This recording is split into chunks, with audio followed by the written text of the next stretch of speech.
মিলন হবে কতদিনে ধারাবাহিকে দেখা যাচ্ছে না শ্রীময়ী চট্টরাজকে। তাহলে কি এই ধারাবাহিক থেকে বিদায় নিলেন তিনি? কি বললেন শ্রীময়ী এ বিষয়? আপনাদের সবাইকে স্বাগত সিনে গসিপে।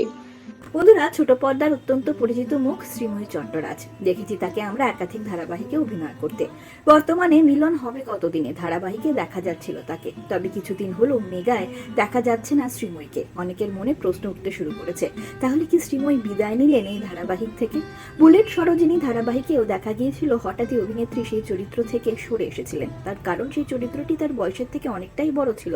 তবে এই নতুন ধারাবাহিকে তার চরিত্রটি দর্শকেরা বেশ পছন্দ করেছেন। এই ধারাবাহিকের তার চরিত্রটা একটু নেগেটিভ হলেও ছিল মজাদার। তাই তো মিলন হবে কতদিনে ধারাবাহিকে শ্রীময়ীর চরিত্রটা অনেকেই উপভোগ করতেন। তবে বেশ কিছুদিন ধরে দেখা মিলছে না তার। কি হয়েছে সে বিষয়ে মুখ খুললেন সংবাদ মাধ্যমে এবার অভিনেত্রী শ্রীময়ী চট্টরাজ। জানালেন পুরো বিষয়টাই। শ্রীময়ী এই প্রসঙ্গে বলেন, এই তো আজকেও শুটিং করে বাড়ি ফিরছি, আগামীকালও ডেট দেওয়া আছে। আসলে গল্পের ট্র্যাকটা একটু চেঞ্জ হয়েছিল, সেখানে আমার চরিত্রটার প্রয়োজন ছিল না বলেই দেখা যায়নি। এই ধারাবাহিকে আমার স্বামীর চরিত্রকেও তো প্রথম থেকে দেখা যায়নি। ধারাবাহিকের শুরু হওয়ার বেশ অনেকদিন পর পর্দায় তার আবির্ভাব হয়েছিল। আসলে গোটা বিষয়টাই ন্যস্ত থাকে চিত্রনাট্যকারের হাতে।